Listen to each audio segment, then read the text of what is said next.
ಗೌತಮ್ ಅವರಿಂದ ದೂರ ಆಗಿದ್ದಕ್ಕೆ ಏನು ಕಾರಣ ಅಂತ ನಿನಗೆ ಚೆನ್ನಾಗಿ ಗೊತ್ತು. ಮಗು ಕಾರಣಕ್ಕೆ ನಾವು ದೂರ ಆಗಿಲ್ಲ. ನಾವಿಬ್ರು ಮತ್ತೆ ಒಂದಾದ್ರೆ ಏನಾಗುತ್ತೆ ಅನ್ನೋ ಭಯ ಆತಂಕ ನನ್ನಲ್ಲಿ ಇನ್ನೂ ಇದೆ. ಅಕ್ಕರೆ ನೀವಿಬ್ರು ಯಾಕೆ ದೂರ ಆಗಿದ್ರಿ ಅಂತ ನಂಗೆ ಚೆನ್ನಾಗಿ ಗೊತ್ತು. ಆದ್ರೆ ನೀವು ನೆನ್ಪು ಮಾಡ್ಕೊಳ್ಳಿ, ಅವತ್ತು ಒಟ್ಟಾರದಲ್ಲಿ ಭಾವನವ್ರ ಬಗ್ಗೆ ಯಾರೋ ಏನೋ ಅಂದಾಗ ನೀವು ಹೇಗೆ ಎದ್ನಿತ್ರಿ ಅಂತ. ಅದೇ ಓಜಿ ಭೂಮಿಕಾ ದಿವಾಂತರ. ಅವತ್ತು ಬಿಟ್ಕೊಡ್ದೇ ಇರೋರು ಇವತ್ತು ಯಾಕೆ ಬಿಟ್ಕೊಡ್ತಾ ಇದ್ದೀರಾ?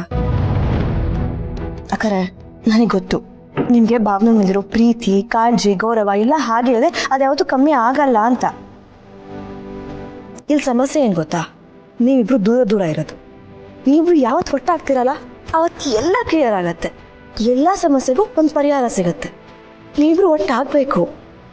ನಾವಿಬ್ರು ಒಂದಾದ್ರೆ ಎಲ್ಲ ಸರಿ ಹೋಗುತ್ತೆ ಅನ್ನೋದಕ್ಕೆ ಏನು ಗ್ಯಾರಂಟಿ ಇಲ್ಲ. ಬೆಂಗಳೂರನ್ನೋ ಸಾಗರದಲ್ಲಿ ಬಂದಿದ್ರೆ ನಾವು ಯಾರ ಕಣ್ಣಿಗೂ ಕಾಣಿಸ್ಕೊಳ್ಳಲ್ಲ. ಡೌನ್ಲೋಡ್ ಮಾಡಿ ಮತ್ತು ನಿಮ್ಮ ನೆಚ್ಚಿನ ಶೋಗಳನ್ನ ಆನಂದಿಸಿ.